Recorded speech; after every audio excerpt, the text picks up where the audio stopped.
Belanda kok pejuang. Mana ada pejuang yang dapat penghargaan dari Belanda. Menurut saya, beliau adalah antek-antek Belanda. Jadi kalau Habib Utsman kemudian punya kedekatan dengan Belanda, ketika itu dituduh sebagai antek Belanda. Kalau Habib Utsman dekat dengan Belanda, kita nggak mengatakan beliau sebagai antek Belanda, terus kita bilang apa? Sahabat Belanda, muhibbin Belanda, malah Habib Utsman jadi bagian Belanda. Terus kita bilang apa?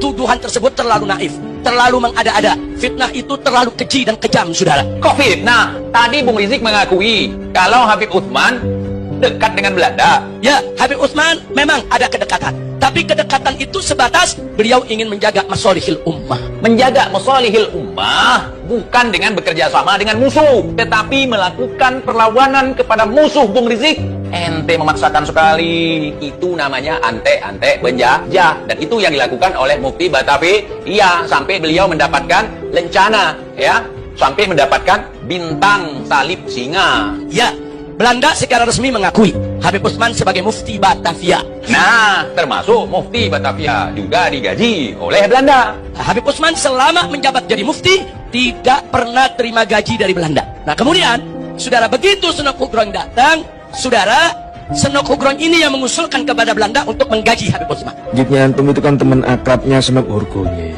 sahabat baik Mufti Batavia. Dibayar tiap bulan 100 gulden sama Belanda. Sepertujuh gajinya Senok Urgoye. Nah, ini mesti kita catat. Habib Utsman nggak terima gaji dari Belanda, saudara. Habib Utsman menolak, nggak mau terima gaji dari Belanda. Masa sih? Udah pakai itu lencana, udah pakai itu medali, masa nggak terima gaji? Nah, tapi Habib Utsman tetap menolak, ya, kawan. Habib Utsman nggak terima gaji dari pemerintah Belanda, saudara. Itu ijtihadnya Habib Utsman, itu sikapnya Habib Utsman, saudara. Beliau nggak memakan uang dari Belanda, ya, kawan. Tapi jabatan itu diterima oleh Habib Utsman. Kenapa? Hifdzil ummah. Jabatan diterima, gaji nggak diterima, gimana itu? Gimana logika kalian? Jabatan dari Belanda diterima, gaji nggak diterima. Lebih bagus nerima gaji tapi nggak nerima jabatan daripada nerima jabatan nggak nerima gaji. Artinya kita mengikhlaskan tenaga kita untuk membantu penjajah tanpa dibayar. Itu lebih konyol lagi, Bung.